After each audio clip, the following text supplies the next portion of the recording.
सुप्रभात छात्रों। हम कितने प्रश्न करो इस खंड काव्य के बारे में चर्चा कर रहे थे। तो वह सीता यानी अपने बच्चों के साथ वाल्मीकि ऋषि के आश्रम में रह रही है। उसी समय यानी सीता को ये जानकारी मिली कि राम के यहाँ अश्वमेध होने जा रहा है। नैमिषारण्य में वे अश्वमेध कर रहे हैं। उसी समय वो कहती है, मेरे मन में एक शंका निर्माण हो गई। यह संदेह उठा, शायद तुमने कालांतर में अन्य विवाह किया हो। स्वाभाविक है विषयांतर।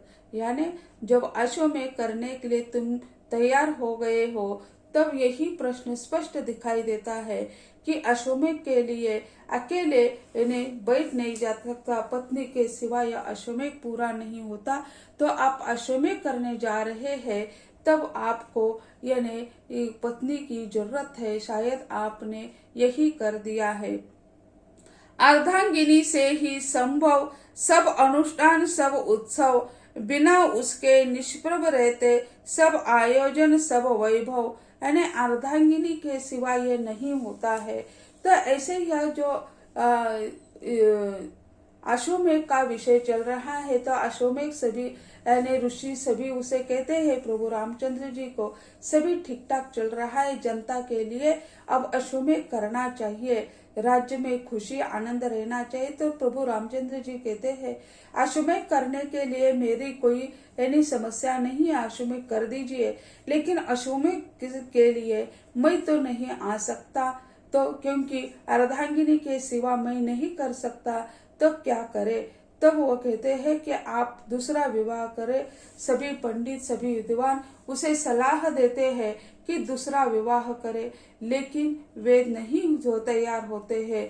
उसी समय अचानक ही सीता के पति जो है, पिता जो है, वह अयोध्या चले जाते हैं। और उसी समय यह समस्या चल रही थी कि यानी सीता के बिना यह अश्वमेध पूरा नहीं हो सकता है। तब सभी विद्वान उसे सलाह देते हैं कि दूसरा विवाह किया जाए। तो प्रभु रामचंद्र जी तैयार नहीं होते।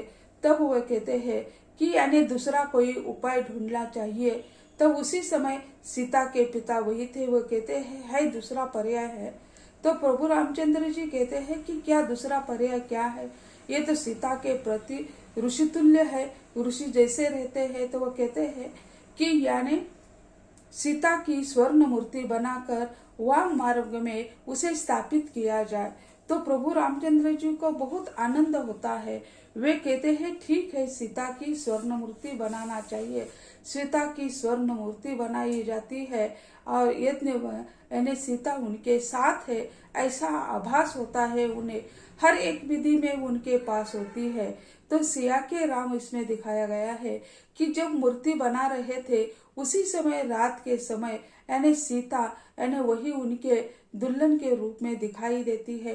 प्रभु रामचंद्र जी उनके साथ बातें करना चाहते हैं, लेकिन उसी समय वह अदृश्य हो जाती है। प्रभु रामचंद्र जी उसे ढूंढते हैं, लेकिन वह कहीं भी उन्हें मिलती नहीं है।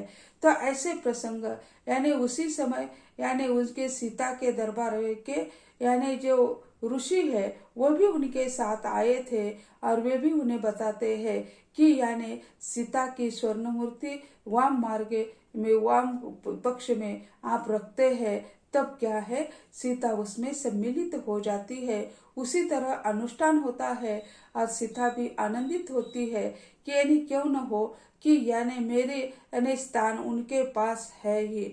और ऐसे वो कहती है, अर्धांगिनी से ही संभव सब अनुष्ठान सब उत्सव। अर्धांगिनी से ही सब अनुष्ठान और सब उत्सव जो है पूरे हो जाते हैं। बिन उसके निष्प्रभ रहते सब आयोजन सब वैभव। अगर पत्नी नहीं होती है, अर्धांगिनी नहीं होती है, तब कुछ भी किया जाए वह निष्प्रभ होता है। आयोजन का उसका कोई भी फायदा उसके लिए होता नहीं है। तब आपने क्या किया होगा यह सोचती है।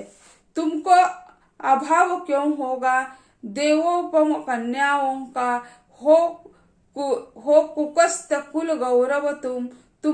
तुम में सौभाग्य सभी का। तुमको किस बात का अभाव है, यानी तुम तो क्या है देवोपमों कन्याओं का अभाव तुम्हें नहीं है। बहुत सारी कन्याएं आपके लिए, आपके साथ विवाह करने के लिए तैयार होगी। तुमको सौभाग्य सभी का, यानी यह अनेक राजकन्याएं तुम्हारे साथ विवाह करने के लिए तैयार होगी। तुम्हें किस बात का अभाव नहीं है, ऐसे उपहास से वह कहती है। कैसे सहती कौशल्या वो मलिन स्वरूप तुम्हारा, उनके आश्रय तो तुम थे, तुमसे जीवन था सारा। यह कौशल्या माता जो है, माँ है, अपने बच्चों का दुख वह कैसे सहती होगी। यानी वो मलिन स्वरूप तुम्हारा मलिन चेहरा देखकर माँ कैसे से उसका दुख सहती होगी। उनके आश्रय तो तुम थे, यानी सब कुछ उनके, यानी कौशल्या माता के सब कुछ तुम थे, सुख तुम थे, आनंद तुम थे, सब कुछ तुम थे।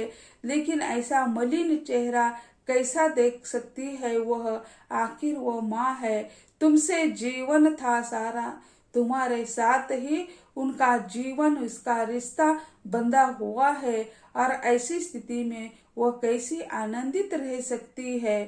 पर पूजनीय मुनिवर ने आकर उस महायज्ञ का विवरण साकार बताया, कर गान तुम्हारे यश का। यानी जो मुनिवर यहाँ आकर चले गए थे, उन्होंने तो तुम्हारा यानी क्या यशगान बता दिया है, विवरण साकार बताया, कर गान तुम्हारे यश का, तुम्हारे यश का गुणगान कर दिया है हमारे आश्रम में आकर। तो तुमने शायद, यानी तुम आनंदी ही होगे, लेकिन कौशल्या माता जो है वो दुखी होगी। वे बोले, ऐसा संयम नृप कुल में सहज नहीं है, तुम बड़ी भाग्यशाली है, तेरा स्थान वही है। यानी उसे तेरा स्थान वही है, अंत में मैं तुम में हुई ही। ऐसा वो कहती है कि वे जो है, जो महायज्ञ करने वाले मुनिवर जो है, उन्होंने बताया कि ऐसा संयम स्नूप कुल में सहज नहीं है। यानी तुम में संयम है, मर्यादा पुरुषोत्तम है, और वो कहते हैं मुनिवर कि तुम बड़ी भाग्यशाली हो और तेरा स्थान वही है। यानी अयोध्या में तुम्हारा स्थान अभी भी है, तुम बहुत भाग्यशाली हो, तुम्हें राम ने भुला नहीं दिया है। मेरी ही स्वर्णाकृति को तुम वाम पार्श्व में रखते, यज्ञादि हुए सब ऐसे, सब तुम अद्भुत अनुपम थे। यानी मेरी जो स्वर्णाकृति जो है बनाकर तुम वाम मार्ग में रखते हैं, हर एक विधि में मैं तुम्हारे साथ हूँ। यह जो स्वर्ण मूर्ति जो है, यानी दोनों मिलकर विधि करते हैं विधिवत, उनके हाथ को हाथ लगाती है। शशि ने सीता रहती थी राजरानी बनकर, उसी तरह उस स्वर्ण मूर्ति का श्रृंगार किया गया है, लाल साड़ी पहनाकर उसे बैठा गया है और उसके हाथ को हाथ लगाती है। वास्तव में सीता उसके साथ उस यज्ञ में सम्मिलित होती है। वाम पार्श्व में रखते यज्ञादि हुए सब ऐसे, सच तुम अद्भुत अनुपम थे। यानी तुम क्या है, सच वास्तव में तुम अद्भुत और अनुपम है। इतने सालों के बाद भी तुमने मुझे खोया नहीं है। मेरी सुखी रोमावली एक बार तरल हो आई, जो ग्रंथि रही पीड़ा की वो ग्रंथि सरल हो आई। यानी मेरे मन में यानी कोई भी आशा नहीं थी, कोई भी यानी कुछ बात मानने के लिए मैं तैयार नहीं थी, लेकिन उस मुनिवर ने जो बता दिया, इसी कारण मुझे थोड़ा सुकून मिल गया, थोड़ा आनंद मिल गया। मेरी सुखी हुई यह जो भावना थी वो एक बार तरल हो गई, फिर यानी मेरे यहाँ चैतन्य निर्माण हो गया। जो ग्रंथि रही पीड़ा की, ने बार बार मुझे दुख सताता था, यानी आपकी मूर्ति बनाकर हर दिन मैं उसकी पूजा करती हूँ, लेकिन फिर भी पूजा करने से भी मेरा जो शरीर है, मेरे अंदर जो पीड़ा है वो कम नहीं होती थी। लेकिन मुनिवर ने जो बता दिया, उसी समय मेरी पीड़ा कई क्षण के लिए समाप्त हो गई और मेरी जो पीड़ा रूपी ग्रंथियां थी वह अकड़ गई थी, वो सरल हो गई। अलोइन हुआ हृदय में जब याद तुम्हारी आई, आंखों में विगत दिनों की संस्मृति चित्रों से छाई। ये जब मैंने सुना तब मेरे हृदय में यानी क्या हो गया, मेरा हृदय द्रवित हो गया। जब याद तुम्हारी आई तब यानी क्या कर दिया, विगत कई प्रसंग है, उन प्रसंगों को आंखों के सामने लाकर मैं आनंदित हो गई। यानी उस चित्रों को देखकर, यानी चाहे वो विदाई का समारोह हो, विवाह का समारोह हो, या जैसे यानी जो बाण तोड़ने के, धनुष्य बाण तोड़ने की जो स्थिति थी उसी समय हो, उस प्रसंगों को याद करके मैं गौरवान्वित हो रही थी कि ऐसे मेरे पति है, उस पर गर्व ही मुझे करना चाहिए। वैसे विगत कई चित्रों को सामने लाकर, कई प्रसंगों को सामने लाकर मैं यानी आनंदित हो गई।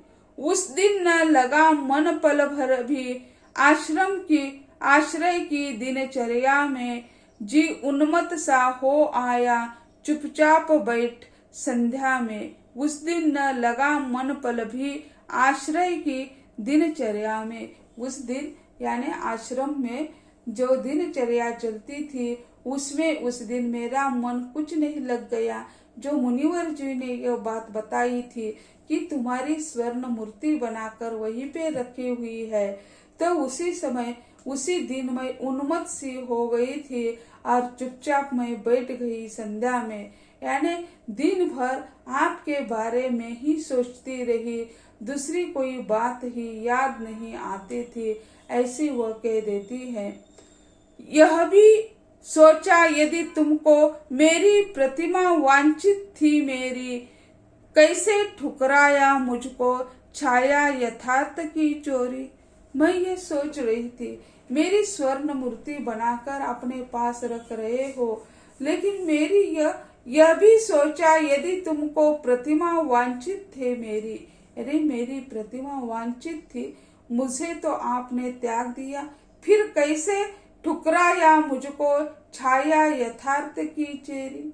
यानी फिर यानी बाद में आपने मेरी स्वर्ण मूर्ति बनाकर रखी है, लेकिन पहले कैसे आपने ठुकरा दिया। एक बार अगर ठुकरा दिया तो बाद में वह कैसे मेरे पास होगी, तो या आपके वाम मार्ग में मैं कैसे बैठ सकती हूँ। तब ही मैं रक्त मांस की नारी, अपयश का भय मुझसे था, यह जड़ सोने की आकृति, यश आयोजन उसने था। मैं तो यहाँ तो आपने सोने की मूर्ति बनाकर रखा है, लेकिन मैं तो रक्त मांस की नारी थी, भगवान ने मुझे बनाया था। अपयश का भय मुझसे था, यानी अपयश जो है मुझसे मुझे प्राप्त होगा, यह मैं मेरा था। लेकिन क्या है, यह जड़ सोने की आकृति, यश आयोजन उससे था। यानी यह सोने की मूर्ति बनाकर आपने पास रखी हुई है, लेकिन मुझसे यह अपयश या मैं कुछ बुरा कर सकती हूँ यह मुझसे था। लेकिन यह मूर्ति जो है क्या वह शगुन के रूप में बैठी हुई है। तभी आप पहुंचे लव कुश, माँ माँ कहकर ढूंढ रहे थे, सुधी वर्तमान में लौटी जब तारे डूब रहे थे। यानी उसी दिन रात भर मैं ऐसे या संध्या के समय भी सोचती रही थी। उसी समय यानी मेरे पास मेरे बच्चे लव और कुश आ बैठे और वह माँ माँ कहकर ढूंढ रहे थे। वह सुधी वर्तमान में लौटी उसी समय फिर मैं वास्तव में आ गई, क्योंकि मैं भविष्य नहीं तो भूतकाल में खो चुकी थी। पहले प्रसंगों को याद करते उसी में मैं आनंदमय थी और उसी समय यानी हमारे बेटे लव कुश आते हैं और वह मुझे ढूंढने लगते हैं, तब मैं वर्तमान स्थिति में आ गई और उसी समय यानी सब तारे डूब रहे थे, यानी बहुत समय हो चुका था। मुनिवर की शीश झुकाया, पुत्रों को प्यार किया, तब कुटिया को स्वच्छ बनाया, गौओं को नाज दिया। अब तक फिर वह मुनिवर के यानी सुबह हो गई है, यानी फिर वो मुनिवर के पास जाती है और फिर वह यानी उसका आशीर्वाद लेती है। पुत्रों को प्यार किया, तब कुटिया को स्वच्छ बनाया, यानी जो काम है वो काम भी उन्होंने पूरा कर दिया। तो जो उनके वस्त्र है उन वस्त्रों को भी उन्होंने साफ कर दिया।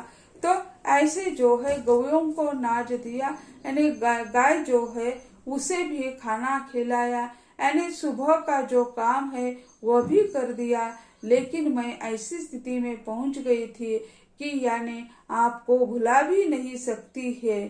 तो ऐसे छात्रों आज हम यही कहते हैं। अगले लेक्चर में अगले भाग के बारे में हम चर्चा करेंगे। धन्यवाद।